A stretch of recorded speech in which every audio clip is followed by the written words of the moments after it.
শিক্ষার্থী বন্ধুরা, দেখো আজ আমরা ফিজিক্সের পরমাণু আকার ও শক্তি এই টপিকের গুরুত্বপূর্ণ এমসিকিউ সলভ করাবো। হাইড্রোজেনের ভূমি অবস্থায় শক্তি -13.6 ইলেকট্রোভোল্ট হলে দ্বিতীয় কক্ষের মোট শক্তি কত? দেখো এই প্রশ্নটা ডিসিউ ঢাকা সেন্ট্রাল ইউনিভার্সিটি থেকে 24-25 আসছে এবং ঢাকা ইউনিভার্সিটিতে 15-16 সেশনে আসছে। দেখো এটা কিন্তু আমরা একটা শর্টকাট জানি যে EN আমাদের বলতে চাইছে EN ইকুয়াল টু E1/n²। তাহলে দেখো আমাদের E1টা কত দেওয়া আছে -13.6 ইলেকট্রোভোল্ট এবং nটা আমাদের দেওয়া আছে 2কে যদি আমরা স্কোয়ার করি দিয়ে যদি দ্বিতীয় বলছে তাহলে 4 হবে।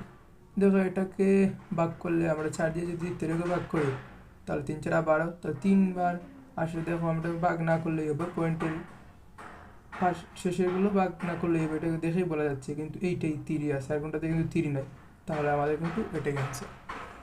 এবং দেখো নিচের প্রশ্নটা দেখো, হাইড্রোজেন পরমাণুর প্রথম বুর কক্ষে ইলেকট্রনের মোট শক্তি -13.6 ইলেকট্রোভোল্ট। এটা মনে রাখবা, মুখস্থ রাখবা, এটা কিন্তু নির্দিষ্ট যে হাইড্রোজেন পরমাণুর প্রথম বুর কক্ষপথে শক্তি হচ্ছে -13.6 ইলেকট্রোভোল্ট। এখন কিন্তু তৃতীয় বলছে, তৃতীয় বুর কক্ষে মোট শক্তি কত? ঢাকা ইউনিভার্সিটিতে 18-19 জনে আসছে। তাহলে দেখো আগের মতো EN ইকুয়াল E1/n²